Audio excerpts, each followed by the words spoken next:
அண்ணா சீரியல்ல இன்னைக்கு என்ன நடக்க போகுதுன்னு பார்க்கலாம் வாங்க வீடியோக்குள்ள போலாம். அதுவே சின்ன ரூம்பு அதுல சண்முகமும் பரணியும் தான் படுத்துக்குவாங்கன்னு சொல்றாங்க வெங்கடேஷ். என்னத்த சொல்றது உனக்கு பார்க்கணும்னு நினைச்சு வந்தேன் பார்த்துட்டேன். நீ பஸ் ஸ்டாப்ல கொண்டு போய் பஸ் ஏற்றி விட்டு வந்துருப்பா பரணி ரத்னா நான் கிளம்பட்டுமாங்கிறாங்க. அம்மா ஏதாச்சும் சூடாக செஞ்சு தரேன் நீங்க சாப்பிட்டு அப்புறம் கிளம்புங்கன்னு பரணி சொல்றாங்க. அதை என் மருமக தானே சொல்லணும் நீ சொல்றீங்க. சரி நாங்க கிளம்புறோங்கிறாங்க. ஏமா பரணி புதுசா கல்யாணம் ஆனவங்க அவங்களுக்கு ரூம் விடுறது இல்லையா? நீங்க 2 பேரும் ரூம்குள்ள இருந்தா நல்லாவா இருக்கும்னு கேக்குறாங்க வெங்கடேஷோட அம்மா.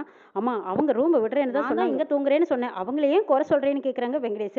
என்னமோ போட வாயில படுத்து பழக்கமே இல்லை. என் புள்ள மெத்தியில தான் தூங்குவான். இவனோட தலைவிதி தரையில படுத்து தூங்குறான். சரி நான் கிளம்புறேங்கிறாங்க வெங்கடேஷோட அம்மா.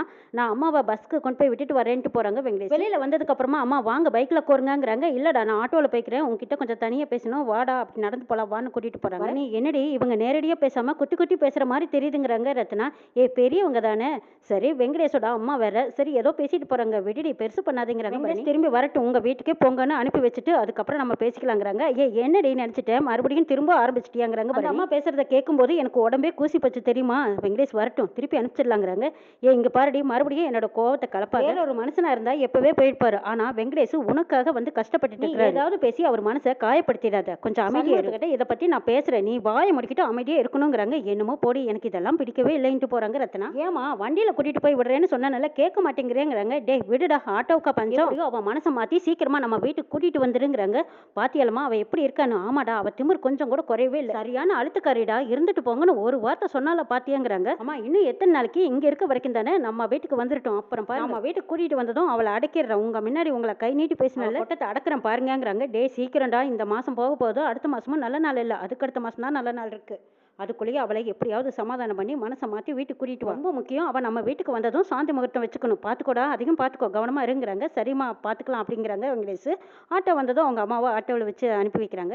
சண்முகம் வந்ததும் கதவை சாத்து உங்ககிட்ட ஒரு முக்கியமான விஷயம் பேசணுங்கிறாங்க பரணி. இந்த ரூம்பு ஒரு மாதிரியே இருக்குல்ல ஜன்னல் எல்லாம் சாத்திடுறோம் ஃபேன் காற்று போடுறோம் ஃபேன் காற்று உள்ளேயே சுற்றிட்டு இருக்குது அது ஒரு மாதிரியா சப்காடாக இருக்கல்லங்கிறாங்க. என்ன சொல்ல வர அதை சொல்லுங்கிறாங்க. இல்லடா ரூம்குள்ளேயே அடைஞ்சு கிடக்கிறது ஒரு மாதிரியா இருக்கு. காத்தாட படுத்தா கொஞ்சம் நல்லா இருக்குல்ல. என்ன சொல்ல வர கொள்ளையில போய் படுத்துக்கலாங்கிறியா? அங்கே கொசு பிச்சு தின்னுடும் தெரியுமாங்கிறாங்க. படுக்க எதுக்குடா போகணும் ஹாலில் படுத்தா அந்த காற்றை என்ஜாய் பண்ணலாம்ல. இங்கே படுத்தா சரியா தூக்கமே வரலைங்கிறாங்க. சரி யார் என்ன சொன்னா அதை சொல்லுன்னு கேட்குறாங்க சண்முகம். யாரும் எதுவும் சொல்ல நானா தான் சொல்றேங்கிறாங்க பரணி. என்னை பற்றி உனக்கு நல்லா தெரியுங்கிற மாதிரி உன்னை பற்றி எனக்கு ஓரளவுக்கு தெரியுங்கிறாங்க. தேவையில்லாமல் வெட்டி பேச்சு பேசிட்டு இருக்காத ஒழுங்கா யார் என்ன சொன்னாங்கன்னு அதை சொல்லுங்கிறாங்க சண்முகம். சரி சொல்லுவேன் நீ கோவப்படக்கூடாது. கோவத்தையெல்லாம் மஞ்சள் பையில மூட்டையை கட்டி எப்பவே என் அம்மாக்கு கொடுத்து விட்டுட்டேங்கிறாங்க. வெங்கடேஷோட அம்மா வந்தாங்கிறாங்க. அத்தை எப்போ வந்தாங்க என்கிட்ட யாருமே சொல்லலையேங்கிறாங்க சண்முகம். வெங்கடேஷ் ஸ்கூல் விட்டு வர நேரம் பார்த்து அந்த சாக்கில் வெங்கடேஷ் பார்க்கறக்காக வந்தாங்க. அவ என்ன சொன்னாங்கன்னு கேட்குறாங்க. ரொம்ப தர்ம சங்கடப்பட வச்சுட்டாங்கடா அப்படின்னு வெங்கடேஷோட அம்மா சொன்னதை எல்லாம் சண்முகத்துக்கிட்ட சொல்லிட்டு இருக்காங்க பரணி. வெங்கடேஷ் வீட்டில் தரையிலேயே படுத்தது இல்லையாம். பாவம் அவர் ஏன் நமக்காக கஷ்டப்படணும்? இது நம்ம வீடு நம்ம பிறந்து வளர்ந்த வீடு நம்ம எங்க படுத்தாலும் தூங்கிடலாம். ஆனா பாவம் வெங்கடேஷ் அவர் தரையிலேயே படுத்தது இல்லை. பாயில படுக்கிறது தப்பு இல்லையான்னு கேட்குறாங்க. நாமளா பாயில படுக்க சொன்னோம் அவரை நம்ம கட்டையில தானே படுக்க சொன்னோம். அவரே தானே பாயில படுத்துக்கிறேன்னு படுத்தாங்க. சரி வா நம்ம அவரை உள்ள வந்து படுக்க சொல்லவான்னு கூப்பிடுறாங்க. டே இருடா எங்கட போற அவசரப்படாத. இப்பவே நேரடியா போய் சொன்னா வெங்கடேஷும் சரி ரத்னாவும் சரி ஒத்துக்க மாட்டாங்கிறாங்க. சரி இப்போ என்ன பண்ண சொல்றேன்னு கேட்குறாங்க சண்முகம். இப்போ போய் சாப்பிடலாம் மெதுவாக பேச்ச ஆரம்பிக்கலாங்கிறாங்க.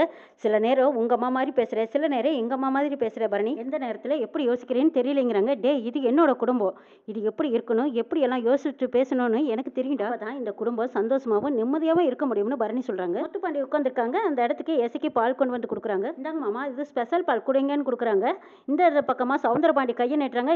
நான் கையை நீட்டிட்டு கொண்டிருக்கேன் மாமனுக்கு கொண்டு பாலை கொடுக்குறியா எனக்கு கொடுத்த என்னங்கிறாங்க.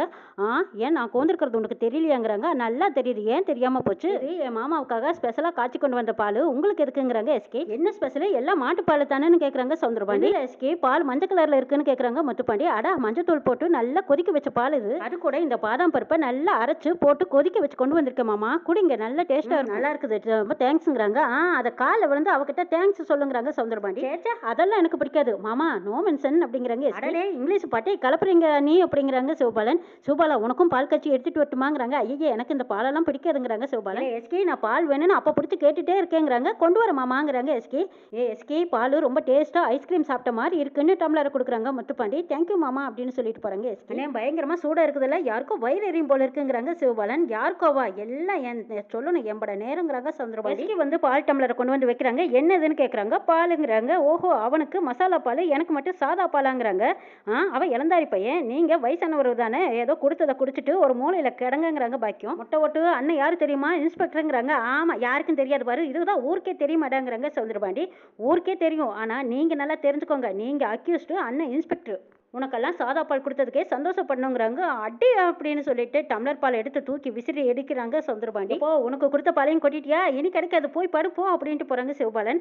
டே இருட வரேன் அப்படின்னு சொல்லிட்டு அந்த பால் மேலேயே கால் வச்சு சருன்னு வலிக்கு விழுந்து விடுறாங்க சவுந்தரபாண்டி. கொடுத்த பாலையும் கொட்டிட்டீங்களா, இனி தரையை வேற சுத்தம் பண்ணணுமாங்கிறாங்க. போங்க கொடுத்த பாலையும் கொட்டிட்டீங்க, இனி உங்களுக்கு எதுவுமே கிடையாதுங்கிறாங்க. ஐயோ, இந்த மனுஷனோட தினம் அக்க போற போச்சு. போய் மாப்பு எடுத்துட்டு வரேன், நீ போய் தண்ணி எடுத்துட்டு வா, ஒரு வேலைக்கு 2 வேலை. இந்த மனுஷனுக்கு எதுக்கு தான் இந்த வீம்போ அப்படின்ட்டு போறாங்க பாய். சவுந்தரபாண்டி தனியா நின்று முனவிக்கிட்டே கிடக்குறாங்க. இவன் எனக்கு சாதா பால், அவனுக்கு மசாலா பாலா, இது இப்படியே விடக்கூடாது. எம்பட்டு தெனாவட்டு இந்த வீட்டுல நான் தான் சவுந்தரபாண்டி, நான் தான் சக்கரவர்த்தி. கேவலம் வெறும்பைய வீட்டுல இருந்து வந்துட்டு என்னையவே அசிங்கப்படுத்துறியா, விடமாட்டேன் லஸ்கி. நான் பெத்த பையன், நான் பண்ண ப்ராடுக்கெல்லாம் என் கூடவே இருந்து போட்டு என்னடானா அவன் என்னத்தையும் சொன்னா, எதை கேட்டு இவன் சரியா விடக்கூடாது, ஏதாவது ஒண்ணு செஞ்சாகணும். இப்படியே விட்டோம் இந்த முத்துப்பாண்டி எஸ்கியும் சேர்ந்து அதே மாசத்துல ஒரு குட்டியை போட்டு அதைய என்னையே தூக்கி கொஞ்சம் சொல்லுவாங்க போல. பெத்த பசங்களையே நான் கொஞ்சனது கிடையாது, இதுல இந்த பண்ணாடிக்க பெற்று போடுறது நான் கொஞ்சணுமா? ரொம்ப ஓவரா தான் ஆடுறாங்க. எசிக்கி அவ இழுக்கிற இழுப்புக்கு இந்த முத்துப்பாண்டியும் போறானே, இது இப்படியே விடக்கூடாது. என்ன செய்யலாம், பாண்டியும் நசிக்கையும் நிரந்தரமா பிரிச்சே ஆகணும். இவங்க 2 பேர்த்தையும் சேரவே விடக்கூடாது. என்ன பண்ணலாம்னு யோசிச்சுட்டு இருக்காங்க. சண்முக வீட்டுல எல்லாரும் சாப்பிடலான்னு உட்காந்துருக்காங்க. ரத்னா பரிமாறதை பார்த்துட்டு பரணியை பார்த்து கஞ்சாட பண்றாங்க சண்முகம். பரணியும் புரிஞ்சுக்கிட்டாங்க. ரத்னா இருக்கிறது 4 பேர், 2 பேர் பரிமாறணுமா, நீ உட்காரு சாப்பிடு, நான் பரிமாறுறேங்கிறாங்க. வைகுண்டத்துக்கு பக்கத்துல உட்கார்றாங்க. ஏய் போய் வெங்கடேஷ் பக்கத்துல உட்காரடிங்கிறாங்க. ஆமாத்தா போய் மாப்பிள்ளை பக்கத்துல உட்காருங்கிறாங்க வைகுண்டம். சரி என்னடா பண்றது, இவங்க எல்லாம் சொல்றாங்களே அப்படிங்கறக்காக வெங்கடேஷ் பக்கத்துல போய் உட்கார்றாங்க. எல்லாரும் சாப்பிட்டுட்டு இருக்கும்போது சண்முகம் பேச்சு வாக்குல ஆரம்பிக்கிறாங்க. என்ன மாப்பிள்ள அத்தை வந்திருந்தாங்க போல இருக்கு, அத்தை வந்திருந்தாங்கன்னு தெரிஞ்சிருந்தா நானும் வந்து பார்த்திருப்பேன் இல்லைங்கிறாங்க. என்ன ரத்னா நீ சொன்னியான்னு கேட்கறாங்க வெங்கடேஷ். இல்ல நான் தான் சொன்னேன், வீட்டுக்கு தலைக்கட்டுன்னு எடுத்துக்கிட்டா சண்முகம் தானே, கிட்ட சொல்லணுமேன்னு நான் சொன்னேங்கிறாங்க பரணி. அதெல்லாம் ஒண்ணும் இல்ல, அப்பாவுக்கு உடம்புல 1000 பிரச்சனை, அவருக்கு சுகர் அது இதுன்னு நிறைய இருக்கு, மாத்திரை மருந்து கொடுக்கணும், நேரத்துக்கு தூங்க வைக்கணும், நேரத்துக்கு சாப்பாடு கொடுக்கணும், அதனாலதான் அம்மா கிளம்பிட்டாங்க. சரி அவங்களுக்கு நிறைய வேலை இருக்கும் போல இருக்குங்கிறாங்க சண்முகம். நான் தரையில படுத்திருக்கிறேன்னு அம்மா கிட்ட சொன்னதை பரணி சண்முகத்துக்கிட்ட சொல்லியிருப்பாங்களான்னு வெங்கடேஷ் யோசிக்கிறாங்க. நீங்க எப்பவும் கட்டில தான் படுத்திருப்பீங்க உங்க வீட்டுல, இங்க வந்து தரையில பாய் விரிச்சு படுக்கிறீங்க, தூக்கம் வருதான்னு கேக்குறாங்க சண்முகம். அவர் எங்க தூங்கினாரு, பொழுதுக்கு எழுந்திரிச்சு 4 தடவை போய் தண்ணியை குடிச்சிட்டு வந்துதான் படுத்தாருங்கிறாங்க. வைகுண்டம்ல தரையில படுக்க முடியலையான்னு கூட கேட்டேன், அதெல்லாம் ஒண்ணு இல்ல மாமான்னு சொல்லிட்டாரு. அதுக்கப்புறம் நான் என்னத்த சொல்லுங்கிறங்க வைகுண்டம். அதான் நாங்களும் கட்டில படுக்க சொன்னோம்லங்கிறாங்க பரணி. ஏய் பரணி, இதெல்லாம் வேலைக்கு ஆகாது, நீ கனிகோட சேர்ந்து படுத்துக்கோ, நான் அப்பா கூட ரூம்ல போய் கட்டில படுத்துக்கிட்டோங்கிறாங்க. ஆமா வெங்கடேஷ், நீங்க தரையில படுத்து பழக்கம் இல்லையில, நீ போய் அண்ணா ரூம்ல படுத்துக்கோங்கிறாங்க ரத்னா. பரவாயில்ல நான் இங்கேயே படுத்துக்கிறேங்கிறாங்க வெங்கடேஷ். ஏமாமா தனியா படுக்க பயமா இருக்கான்னு கேக்குறா கனி. அவர் என்ன உன்ன மாதிரியா, அவர் என்ன பச்சை குழந்தையான்னு கேக்குறாங்க. வேணா நீ போய் வெங்கடேஷ் கூட படுத்துக்கோங்கிறாங்க சண்முகம். அண்ணே நான் இந்த வீட்டுல இருக்கிற வரைக்கும் நான் கனி கூட தான் படுப்பேன், எனக்கு யாரு கூடயும் படுக்க சொல்லாதீங்கிறாங்க ரத்னா. மாமா விடுங்க மாமா, இந்த வீட்டுல எப்படி ஒருத்தனா இருந்து பழகிக்கிறேன் விடுங்கிறாங்க வெங்கடேஷ். பொழுது விடிஞ்சிருது. பாக்கியம் சிவபாலன் 2 பேரும் சாமி கும்பிடலான்னு சாமிக்கு அலங்காரம் பண்ணிட்டு இருக்காங்க. பாண்டி பேப்பர் படிச்சிட்டு இருக்காங்க. எசக்கி ஊடு கூட்டிட்டு இருக்காங்க. இன்ஸ்பெக்டர் முத்துப்பாண்டி அவங்க ரெடி ஆயிட்டு இருக்காங்க. யாரோ பட்டுன்னு தட்டிட்டு இருக்காங்க. இதை சவுந்தரபாண்டி பார்த்துட்டு யாரோ கதவை தட்டுறாங்களே, ஏண்டி கதவை பூட்டி வச்சிங்கன்னு கேட்குறாங்க. நான் தான் பூட்டி வச்சேன், கதவை திறந்திருந்தா காத்தடிச்சு சாமிக்கு தீபம் போடும்போது தீபம் அணைஞ்சு போயிருது, அதனால கொஞ்சம் நேரம் சாத்தி வைக்கலாமான்னு சாத்தி வச்சேங்கிறாங்க. பாக்கியம் கதவை ரொம்ப நேரமா தட்டிட்டு இருக்காங்க. போய் என்னன்னு போய் பாரு கேளுங்கிறாங்க.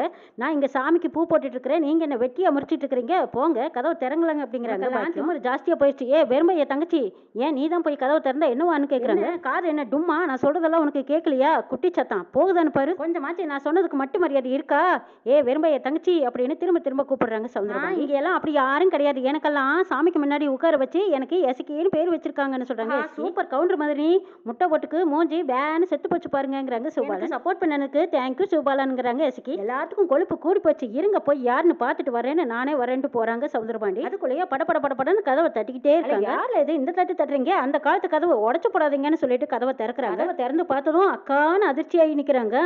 அக்காவை தாண்டா தம்பிங்கிறாங்க. எல்லாரும் ஓடி வந்து பாக்குறாங்க. சிவபாலன், பாக்கியம், எசக்கி, முத்துப்பாண்டி 4 பேரும். என்னல என்னை பார்த்து திருன்னு முழிக்கிறேன், நான் தூக்கி வளர்த்த ராசா, நீ நல்லா இருந்த போது உன்னை நினைக்காத நாளே கிடையாது. ஜெயில இருந்து வந்ததுமே திருவனந்தபுரம் கோயிலுக்கு போய் உன் பேர்ல அர்ச்சனை பண்ணிட்டு வந்த இந்த பிரசாதம் எடுத்துக்கோன்னு பாண்டியம்மா திருநீரை கொடுக்குறாங்க. முத்துப்பாண்டியும் பயந்துகிட்டே அந்த திருநீரை எடுத்து பூசிக்கிறாங்க. இன்னும் என்னெல்லாம் நடக்க போகுதுங்கிறதையும் நாளைக்கு சொல்ல பார்க்கலாம்.